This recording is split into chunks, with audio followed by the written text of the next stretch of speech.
नमस्कार। इस वीडियो की शुरुआत में ही मैं आपसे माफ़ी मांग लेती हूँ। जो वीडियो मैं आपको दिखाने जा रही हूँ, आपकी स्क्रीन पे जो वीडियो आएँगे वो बेहद भद्दे हैं, आपत्तिजनक हैं, अश्लील हैं, अंग्रेज़ी में कहें तो ऑब्सीन हैं।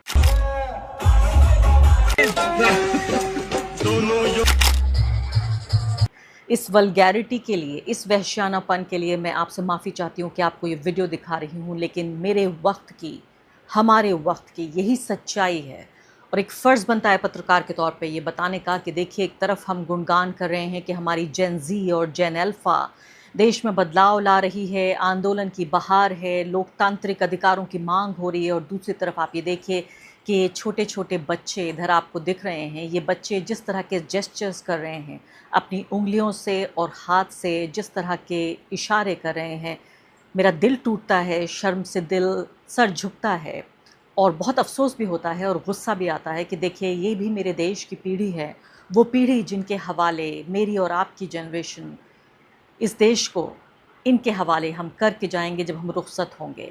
कम से कम भारत के एक समाज का ये हिस्सा इतनी बुरी तरह सड़ चुका है। आप देखिए, ऊपर से नीचे तक ये बच्चे नरेंद्र मोदी जी की भाषा में कहें तो कपड़ों से पहचान लिए जाएँगे। भगवा कपड़ों में हैं, ये छोटे नन्हे कांवड़ हैं। इनको ये बताया गया है कि भगवान की आस्था के लिए निकले हैं। लेकिन आप देखिए कि इनके ज़हन, इनके दिल और दिमाग कितने पॉल्यूटेड, कितने प्रदूषित हो चुके हैं कि ये बहुत ही गंदे और घटिया और भद्दे हाथों से जेस्चर्स कर रहे हैं, जिसमें एक बहुत ही अग्रेसिव और घिनौनी एक सेक्सुअल एक्ट को एक तरह से हमारे सामने पेश करने की कोशिश कर रहे हैं कि ये बड़े होंगे तो इस तरह घटिया तरीके से यौन संबंध बनाएंगे, बहुत अग्रेसिव तरीके से, फोर्सफुल तरीके से, जिसमें साफ तौर पर महिला को एक ऑब्जेक्ट के तौर पर देखा जा सकता है। मुझे बहुत खौफ भी आया इन बच्चों को देख कर के। देखिए, अभी तो ये छोटे मासूम बच्चे हैं, जब बड़े होंगे तो इनके लिए जो यौन संबंध हैं वो एक पुरुष और स्त्री के बीच एक तरह से मैं कहूँ कि एक इज़्ज़त का रिश्ता नहीं, एक प्रेम का रिश्ता नहीं, एक अग्रेशन का और एक बल के रिश्ते के तौर पर देखा जा रहा है। बहुत तकलीफ़ मुझे हुई और दूसरी तरफ आपको खिड़की में दिखाती हूँ, ये कोई बच्चे नहीं हैं, ये तो बड़े लोग हैं, इनको मालूम है क्या कर रहे हैं। कुछ लोग इसमें पेशेवर लोग हैं, ये महिलाएँ गंदे, भद्दे कपड़ों में इस तरह से नाच रही हैं। हो सकता है इनके नाचने का, इनको इस तरह से भाव करने का ये इनका पेशा हो, लेकिन ये जो जगह है ये बेहद गलत है। ये कांवड़ की जो यात्रा चल रही है उसी दौरान ये इस तरह के वीडियो, और 1, 2, 4 नहीं, दर्जनों की तादाद में इस तरह के वीडियोज़ वायरल हो रहे हैं, जहाँ कांवड़ों के ट्रक पर ये लड़कियाँ नाच रही हैं। कपड़े भी बहुत कम पहने हुए हैं और इसके अलावा शायद कल कपड़े तो कम ज़्यादा इनकी मर्ज़ी है, जैसा इनके शरीर पर इनका अधिकार है, जो चाहे पहने या ना पहने। लेकिन जैसे मैंने कहा, एक तो ये आस्था की जगह है, तहज़ीब की जगह है, धर्म की जगह है, वहाँ पर ये सब कुछ हो रहा है। दूसरे की इनकी बॉडी के जो जेस्चर्स हैं, जो मूवमेंट हैं, वो बहुत ही ख़तरनाक और भद्दे हैं और मैं सोच रही हूँ कि एक ऐसा देश जहाँ के ज़रा-ज़रा सी बात पर भावनाएँ आहत होती हैं, एक ऐसा देश जहाँ पर धार्मिक भावनाएँ लोगों की नाक पर रखी रहती हैं और ख़ासकर पिछले 12 साल में ख़ास धर्म को बताया गया है कि उसके लिए सबसे अहम है धार्मिक भावनाएँ। इसी किसी की धार्मिक भावनाएँ आहत नहीं हो रही। ये आधे से कम कपड़ों में लड़कियां कावड़ों के ट्रकों पे नाच रही हैं और तमाशा हो रहा है कि ये आस्था का पर्व है, ये आस्था इस तरह से मनाई जा रही है। एक तरफ बच्चे और दूसरी तरफ ये वयस्क लड़कियां और वयस्क ही ये कांवड़, इनके लिए बाकायदा ये नाचने वाली जो प्रोफेशनल पेशेवराना औरतें हैं, इनका इंतज़ाम किया गया है ताकि इनको बिज़ी रखा जाए, इनको मसरूफ़ रखा जाए। आपको लग रहा होगा कि इस बात से, और दूसरी तरफ देखिए अमित शाह साहब की ये खबर छपी है, बहुत नाराज़ हैं। क्या आप मुझसे ये पूछ रहे हैं कि ये इसलिए नाराज़ हैं क्योंकि बच्चे इस तरह के घटिया सेक्सुअल यौन जेस्चर्स कर रहे हैं अपने हाथों से, या आपको लगता है इसलिए नाराज़ हैं कि औरतें यहाँ पर बहुत कम कपड़ों में भद्दे तरीके से नाच रही हैं? नहीं, अमित शाह साहब इन दोनों चीज़ों से नाराज़ नहीं हैं, उनको इन चीज़ों से समस्या नहीं है, या होगी भी तो मुझे पता नहीं है, उनकी कोई प्रतिक्रिया नहीं आई है। जिस पर उनकी प्रतिक्रिया आई है वो आप देखिए। यानी आप एक तरफ ये देख रहे हैं कि इन लोगों को मसरूफ़ रखा जा रहा है इन घटिया भद्दे नाच में, और इन बच्चों को तैयार किया जा रहा है कि अगली पीढ़ी ये तैयार होगी। मैंने कहा कि महिलाएं भी सोचिए आप, जब ये बड़े होंगी तो इनके इर्द गिर्द लड़कियां कितनी असुरक्षित होंगी, जब अभी से ये इतना अग्रेसिव अपने जो ये सेक्सुअल जेस्चर्स कर रहे हैं। और उनको मसरूफ़ इसलिए रखा जा रहा है 2 वजह से। पहली बात तो ये है कि ये लोग रोज़गार ना मांगे, इसलिए मसरूफ़ रहेंगे जब इस तरह के घिनौने काम में मुब्तला रहेंगे। दूसरी बात ये है कि सरकार से सवाल नहीं पूछेंगे, नौकरी भी नहीं मांगेंगे, सवाल भी नहीं पूछेंगे, ये भी नहीं पूछेंगे कि पीएम केयर्स की जो रिपोर्ट आई है पीएम केयर्स फंड की, उसमें जो इतना पैसा था वो कहाँ चला गया, जो तमाम पैसा जिसको यूटिलाइज़ नहीं किया गया, खर्च नहीं किया गया, आखिर प्रधानमंत्री जी क्यों खर्च नहीं किया गया। इन लोगों के ऊपर जब तक हेलीकॉप्टर से ऊपर फूल बरसा दिए जाएंगे, तब तक इनको लगेगा इनका बड़ा मान सम्मान हो रहा है। आप सोचिए, कांवड़ यात्रा भी ख़त्म हो रही है, घर वापस लौटेंगे, फिर से वही तमाशा होगा, फिर से वही, कोई रोज़गार नहीं, कोई ज़िंदगी नहीं, वही एक घटिया और झूठा राष्ट्रवाद इनको सिखाया जा रहा है, झूठा धर्म भी इनको सिखाया जा रहा है। अमित शाह साहब नाराज़ नहीं हैं इन बात से, ना बच्चों से नाराज़ हैं, ना ये बड़े लोगों से नाराज़ हैं। वो किस बात से नाराज़ हैं? वो कह रहे हैं कि कांग्रेस पार्टी ने एक देशद्रोह का काम किया है। कांग्रेस पार्टी ने वंदे मातरम के जो वर्ड्स हैं वो सिर्फ 2 वर्ड्स शुरू के गाने का फ़ैसला किया है, और ये कांग्रेस पार्टी की विभाजनकारी नीति है, मुस्लिम तुष्टिकरण है। इसी नीति की वजह से देश का बंटवारा हुआ था। जी हाँ, एक गाना कम गाने या ज़्यादा गाने की वजह से, जिसको अभी वो कह रहे हैं कि नरेंद्र मोदी जी ने इसकी, जो कांग्रेस पार्टी ने 1937 में जो भारी एक गलती की थी उसको सुधार किया, लेकिन कांग्रेस पार्टी अपनी वही विभाजनकारी नीतियों पर वापस चली गई। वो ये कह रहे हैं कि CWC का जो फैसला हुआ कांग्रेस वर्किंग कमेटी का, वो राष्ट्र विरोधी है। 1937 में कांग्रेस ने मुस्लिम तुष्टिकरण के लिए वंदे मातरम को तब बांटा था, उसकी वजह से देश का बंटवारा हुआ, और अभी भी वही करने की कोशिश कर रहे हैं, जिससे बंटवारे की नींव पड़ी वही करने की कोशिश कर रहे हैं।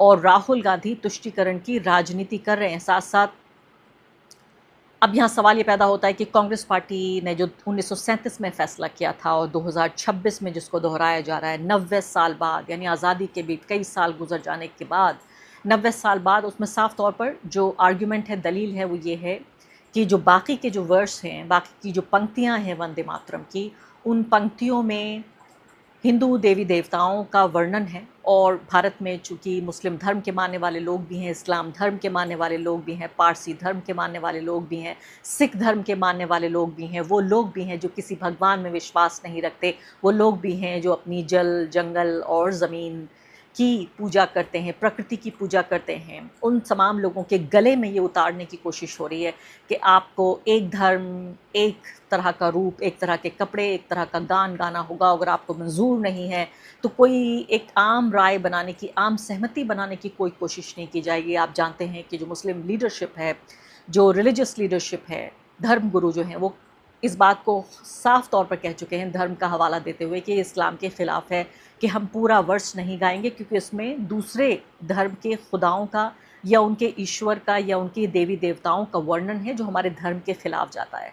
लेकिन यही तो इनकी विचारधारा, इसी को तो कहते हैं पॉलिटिकल साइंस की लैंग्वेज में मेजॉरिटेरियनिज्म, यानी कि बहुसंख्यकवाद, बहुसंख्या का रूल, बहुसंख्या का शासन।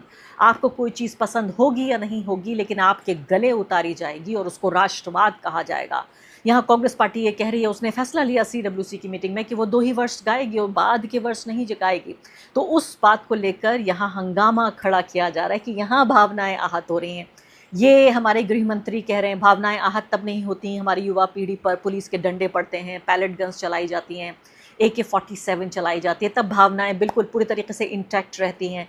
जब हमारी ये जनरेशन भगवा कपड़े पहनकर इस तरह के घटिया, भद्दे, गंदे, ऑब्सीन, अश्लील जेस्चर्स कर रही है, तब कोई भावनाएं आहत नहीं होती। यहाँ प्रोफेशनल जो डांसर्स हैं, उनको, पेशेवर औरतों को बुलाया जा रहा है जो लगभग बिना कपड़े पहने हुए घटिया तरीके से पब्लिक में ट्रक पर चढ़कर नाच कर रही हैं, उससे कोई भावना आहत नहीं होती। भावना आहत इस बात से होती है कि वंदे मातरम आधा गाएंगे या पूरा गाएंगे। और ये देखिए, संदीप चौधरी का ये वीडियो वायरल हो रहा है। इन्होंने BJP के प्रवक्ता से पूछा कि ज़रा बता तो दीजिए कि क्या इसके मायने क्या है। उन्होंने 2 लाइनें पढ़ के सुनाई और बोला कि संस्कृत में बता दीजिए इसके क्या मायने हैं। संसद में क्या हुआ? इसका मतलब क्या है? संदीप जी, आप एक तरफा मत चलाइए डिबेट को ना यार। अरे आप देखिए, कम्युनिस्ट माइंडसेट से थोड़ा बाहर निकलिए। देखिए, मेरे को आवाज नहीं आ रही है। कोई आवाज आएगी नहीं, मेरी आवाज नहीं आएगी। पहली बात तो आपको ये बताना चाहती हूँ मैं कि संसद में भी जब ये लाइनें गाई गई पहली बार वंदे मातरम की, तो BJP के किसी भी नेता इसमें शामिल थे, अमित शाह और नरेंद्र मोदी भी, किसी को भी ये लाइनें याद नहीं थी। सिर्फ बजाया गया वंदे मातरम को और उसके बाद सेशन खत्म हो गया, तो किसी को भी याद नहीं थी, किसी के लब हिलते हुए भी हमने नहीं देखे। दूसरी तरफ ये साहब, जब इनको संदीप चौधरी ने इनको कॉर्नर करने की कोशिश की और उनसे पूछा कि जिस चीज़ के लिए आप इतना ज़्यादा इमोशनली कनेक्टेड हैं, जज्बाती तौर पर जुड़े हुए हैं, ज़रा इसके मायने तो बताइए। तो कहते हैं कि मुझे आवाज़ नहीं आ रही है, मेरे कानों में आवाज़ आनी बंद हो गई है। जी हाँ, बिल्कुल सही मौके पर आप देखिए, कानों में आवाज़ आनी बंद हो गई है। अब यहाँ असली बात यही है कि देखिए, हिंदू खतरे में जैसे कहा जाता है, अक्सर मुझे लगता है वाकई खतरे में है। और हिंदू खतरे में है, बीजेपी से हिंदू खतरे में है। बीजेपी की ये पूरी जो आस्था के इर्द गिर्द जो ये राजनीति बुनी गई है, इससे हिंदू खतरे में है। मुझे बताएं, आप जितने कमेंट सेक्शन में जहाँ पर लोग हैं जो अपने आप को हिंदू कहते हैं, जो अपने को आस्थावान हिंदू कहते हैं, क्या आपका दिल नहीं दुखता? आपको तकलीफ़ नहीं होती? आपकी भावनाएं आहत नहीं होती? मुझे आप बताइए साफ तौर पर। अगर आप मुझसे असहमत हैं तब भी मुझे कोई परेशानी नहीं है। मुझे कमेंट सेक्शन में आके बताइए कि क्या कांग्रेस पार्टी के पूरा वंदे मातरम ना गाने से आपकी भावनाएं आहत होती हैं, या इन बच्चों के घटिया सेक्सुअल जेस्चर्स करने से आपकी भावनाएं आहत होती हैं, या इन औरतों के कांवड़ के ट्रक पर इस तरह से नंगा नाच करने से आपकी भावनाएं आहत होती हैं? मुझे आप बताइए। मैंने कहा कि मुझे असहमति अगर आपकी है मुझसे और आप कहते हैं कि वाकई हमें तो सिर्फ वंदे मातरम से ही समस्या है, बाकी ये औरतें अगर नाच गा रही हैं तो हमें इस बात से कोई समस्या नहीं है, तभी मैं आपका सम्मान करूँगी। मेरी राय आपसे अलग हो सकती है, लेकिन सीधे तौर पर मैं कह रही हूँ कि पहली बार मुझे लग रहा है कि वाकई हिंदू धर्म खतरे में है। पूरा ऊपर से नीचे तक ये बच्चे केसरिया रंग के कपड़े पहने, भगवा रंग के कपड़े पहने, ये मासूम बच्चे, इनको क्या मालूम है? जो ये देख रहे हैं वो कर रहे हैं, इनका क्या कसूर है इसमें? इन बच्चों को स्कूल में होना चाहिए था। ये क्रिकेट खेल रहे होते, या ये फुटबॉल खेल रहे होते, किताबें पढ़ रहे होते, ये कार्टून देख रहे होते, कुछ इन्होंने अच्छी फिल्में देखी होती, कुछ एजुकेशनल कंटेंट इनके लिए बनाया गया होता। लेकिन हमारे स्कूलों में जितनी बदतरीन हालत है, पूरी जेन अल्फ़ा सड़कों पर है, और यही तो जेन अल्फ़ा है। पहले जेन ज़ी दिखाया था आपको, वो सड़कों पे नाच रहा था मुजफ्फरनगर में, यानी पूरा शर्टलेस, ऊपर की कमीज़ भी नहीं पहनी हुई थी, और सड़क को घेर के नाच रहा था मुजफ्फरनगर में।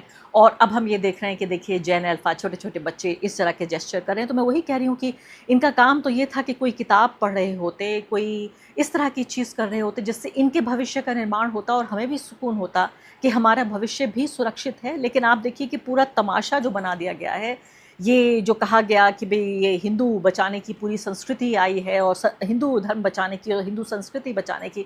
मुझे बताएं ज़रा लोग कि वाकई क्या इस तरह से कोई हिंदू धर्म भूल जाइए, क्या इंसानियत की भी रक्षा हो रही है? क्या हिंदुस्तानियत की भी रक्षा हो रही है? हिंदू धर्म तो भूल जाइए, अगर आप किसी धर्म के मानने वाले भी नहीं हैं तब भी मुझे बताइए कि आखिर इस नाच से किसका भला हो रहा है?